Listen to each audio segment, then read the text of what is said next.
Assalamualaikum warahmatullahi wabarakatuh. Kembali lagi bersama Pak Oji. Seperti biasa, kita akan mempelajari materi yang sangat susah. Mudah-mudahan setelah kita belajar materi yang sangat susah nanti akan menjadi susah ya. Pada kesempatan kali ini kita akan membahas tentang perbandingan trigonometri. Definisi dari trigonometri itu sendiri adalah studi pola bermakna mengenai hubungan antara sudut dan sisi segitiga. Sedangkan trigonometri itu berasal dari kata Yunani. Yang pertama, trigono itu berarti segitiga dan metri itu berarti pengukuran. Nah, dalam pengaplikasiannya, perbandingan trigonometri ini ada alat ya diaplikasikan pada sebuah alat, yaitu namanya teodolit, dan klinometer. Mungkin kalau teodolit ini mungkin kalian tidak menyadari ya, kalian pernah berjumpa dengan alat ini. Biasanya kita bisa menemukan pada saat kita berjalan di jalan yang besar, jalan raya yang besar, ada seseorang yang kita kira ini sedang mengukur jalan gitu ya. Dia menggunakan alat seperti kamera ya, dan mungkin sebenarnya itu adalah teodolit. Teodolit itu sendiri merupakan alat yang memanfaatkan penerapan konsep perbandingan trigonometri untuk mencari tinggi kelandaian jalanan, tinggi sebuah tiang, tinggi gedung pencakar langit. Dan satu lagi ada yang namanya klinometer, itu merupakan alat yang berfungsi untuk mengukur sudut kemiringan.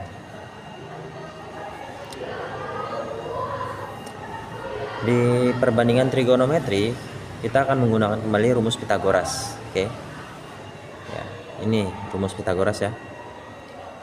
Dan kita juga akan menggunakan rasio ya, perbandingan.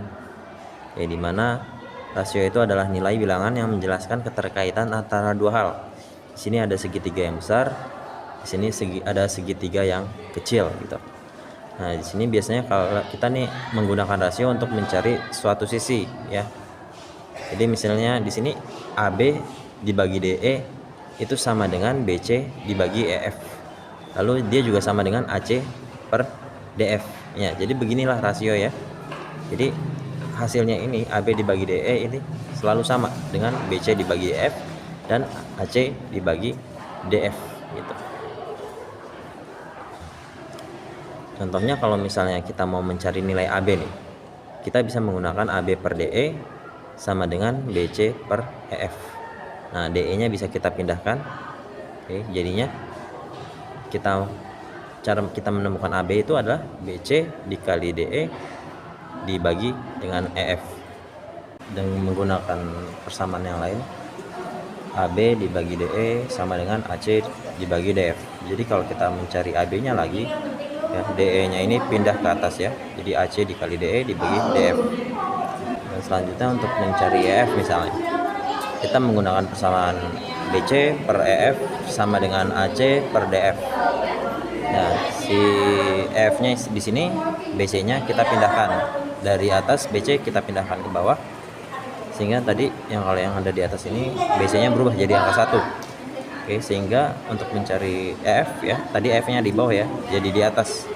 Nah, ini juga berpindah nih, yang tadinya AC nya di atas jadi di bawah, dan tadi DF dikali BC nya di bawah jadi pindah ke atas. Jadi EF nya itu sama dengan DF dikali BC per AC itu ya.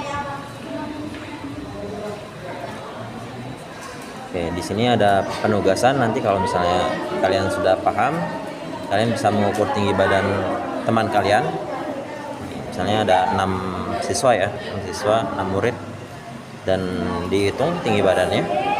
Lalu juga dihitung juga panjang bayangan. Jadi kalian mengukurnya siang-siang nih. Waktu pengukurannya kalian catat. Nah, gitu ya. Itu penugasan yang pertama. Nah, untuk selanjutnya kita memahami tentang penamaan sisi segitiga siku-siku. Di sini penamaan sisi segitiga siku-siku itu ada 3 nanti ya. Ada sisi depan, ada yang disebut sisi samping, dan sisi miring atau disebut juga hipotenusa.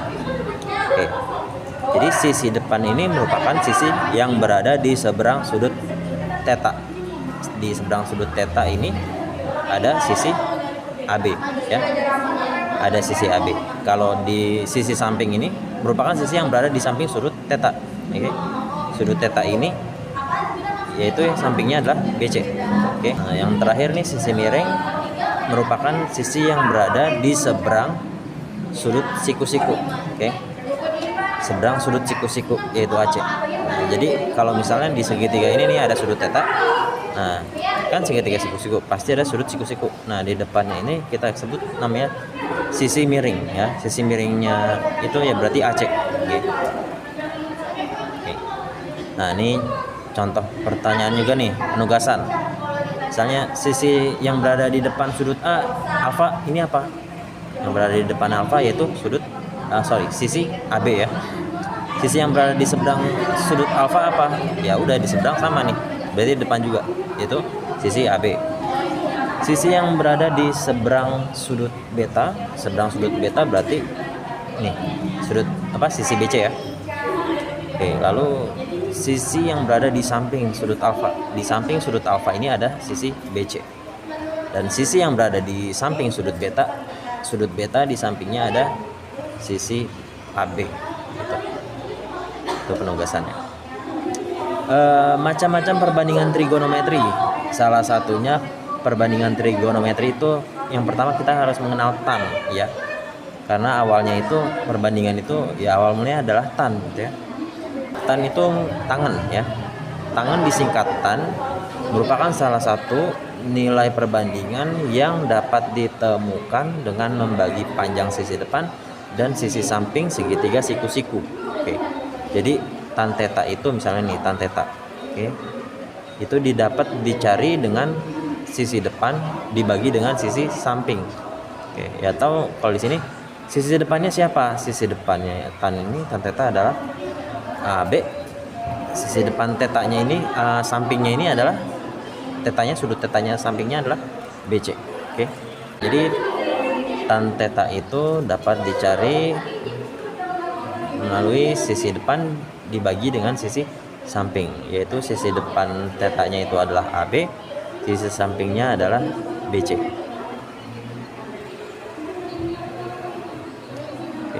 Dan macam-macam perbandingan trigonometri ini yang perbandingan lainnya ya. Selain ada tan, kita juga ada yang namanya sin dan ada juga yang namanya cos. Jadi kalau dihafal nih, tan itu kan tadi sisi depan dibagi sisi samping. Sin itu kan sisi depan dibagi sisi miring, sin ya. Sin itu dibagi sama dengan sisi depan dibagi sisi miring. Nah, lalu kalau cos itu sama dengan sisi samping dibagi sisi miring. Ini bisa dihafal dengan cara tan desa sin demi cos sami begitu ya. Oke, jadi tannya itu misalnya nih tan tetanya. Oke. Tan itu sisi depan per samping, desa depan per samping, depannya AC, sampingnya BC. Sin demi depan per miring, depannya AC, miringnya si AB. Kalau cos sami, sampingnya BC berarti miringnya si AB gitu ya. Oke. Dan lagi-lagi ada penugasan di sini misalnya ada tan alfa. Tan alfa tadi apa ya? Desa ya, depan per samping. Berarti BC per AC gitu ya. Nah, kalau sin alfa berarti sin demi depan per miring. Depannya BC dibagi dengan AB gitu ya, miringnya AB. Cos sami itu cos sami samping per miring, sampingnya AC, miringnya AB. Oke. Nah, coba nih kalau yang sudut beta nih kalian cari sendiri nih ya. Tan betanya berapa, sin betanya berapa, cos betanya berapa. Oke. Oke, dalam pemanfaatan perbandingan trigonometri kita bisa mencari yang namanya besar sudut. Kalian bisa lihat ini segitiganya. Oke, tahu nggak, bisa nembak nggak nih sudutnya berapa nih? Yang ini, yang sudut tetanya. Nah, ini kalau dihitung kan 1, 2, 3, 4. Nah, ini kan 90 derajat nih kalau lurus. Nah, kalau ini berapa derajat nih? Nah, kita juga bisa mencarinya dengan perhitungan tadi perbandingan ya. Ini misalnya segitiganya udah dikasih tahu nih. sisinya berapa sentimeter gitu ya. Nah, ditanya lah berapa besar sudut theta gitu misalnya. Di sini Bapak juga tampilkan di sini ada sudut istimewa. Nah, kita udah mulai ya bisa mencari nih. Nah, kita menggunakannya sin theta nih, menggunakan perbandingan sin. Sin theta itu sin demi ya, sama dengan sin theta itu sama dengan sisi depan dibagi sisi miring. Oke. Sisi depan tetanya nih ya 1 cm. Oke. Sisi miringnya itu 2 cm. Berarti 1/2 ya. Sin theta itu berarti 1/2 nih. Nah, nilai yang 1/2 ini biasanya 1/2 itu nilai dari sin berapa? Nah, kita dapat nih sin yang hasilnya setengah yaitu sin 30. Oke, berarti theta ini besar sudutnya ini itu besarnya itu 30 derajat. Nah, gitu ya. Jadi cara mencari besar sudut. Oke, pemanfaatan yang lainnya ini mencari panjang sisi segitiga. Di sini misalnya nih ya, ada segitiga. Bapak letakkan di sini sudutnya 30 derajat dan di depannya ini ada 4 cm. Kalian diminta buat mencari AB sama AC gitu ya. Oke, untuk mencari AB kita menggunakan sin lagi nih. Ya, bisa sih sebenarnya menggunakan tan ataupun cos ataupun cara yang lain lah. Namun Bapak di sini meletakkan sin di sini ya. Sin 30 yaitu sama dengan sin demi depan per miring. Oke. Ya, depannya itu BC, sisi miringnya itu ya kita belum tahu karena kita mau nyari AB nih di sini ya. Oke, tadi sin 30 yaitu BC per AB. Sin 30 itu kan setengah ya tadi ya. Sama dengan 4 cm. Oke, BC-nya 4 cm, AB-nya kita belum tahu. Nah, jadi kita di sini kita gunakan kali silang nih. Kita menggunakan cara saat kita mempelajari rasio ya, perbandingan. Oke, 1 dikali AB, lalu 2 dikali 4. Oke, 2 dikali 4 yaitu 8, 1 kali AB berarti AB. Berarti AB ini sama dengan 8 cm. Oke. Begitupun juga untuk mencari AC nih. Nah, kalau untuk mencari AC kita menggunakan perbandingan tan 30 misalnya. Tan 30 sama dengan sisi depan dibagi sisi samping. Sisi depannya yaitu BC, sisi sampingnya itu AC. Oke ya. Sisi depannya itu 4 cm. Oke. Sisi yang sampingnya kita belum tahu nih AC nih ceritanya. Nah, tan 30 kalau kita mempelajari lagi, kita ingat-ingat tan 30 itu sama dengan 1/3 akar 3. Nah, 1/3 akar 3-nya kita ubah menjadi akar 3/3. Oke, lagi-lagi kita menggunakan kali silang yaitu AC dikali akar 3 dan 3 dikali 4. Oke. Setelah dapat ini akar 3-nya kita pindahkan ke bawah. Oke.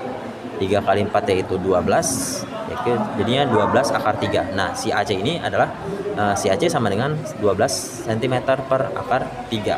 Nah, ini bagaimana caranya 12 per akar 3 ini berubah lagi dia menjadi 4 akar 3. Nah, ini menggunakan materi ini ya. Kalian kalau ingat-ingat materi merasionalkan. Nah, begitulah caranya kita menggunakan merasionalkan. Sehingga si 12 per akar 3 ini berubah jadi 4 dikali akar 3 gitu ya.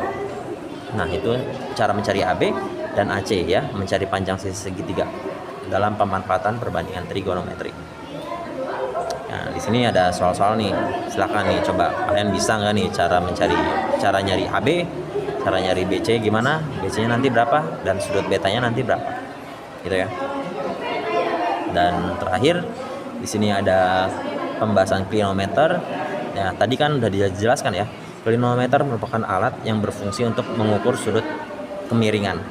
Nah, jadi nanti di sini ada kemiringan yaitu ada elevasi dan yang kedua ada yang namanya depresi. Elevasi itu adalah tingkat kenaikan. Ya, jadi ini sudut pandang horizontal. Jadi sudut kenaikan ini kalau kita lagi nengok ke atas, nah jadi terbentuk namanya sudut elevasi. Nah, sudut depresi ini adalah sudut tingkat penurunan.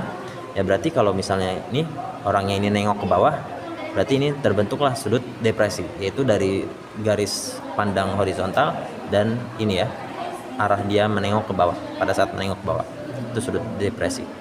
Nah, jadi di sini ada silakan kalian bisa mengetahui lagi tentang klinometer, bagaimana cara membuatnya dan penggunaannya dan manfaatnya untuk apa. Silakan kalian bisa scan barcode di sini. Oke, terima kasih. Sekian dari Bapak. Kurang lebihnya Bapak minta maaf. Assalamualaikum warahmatullahi wabarakatuh.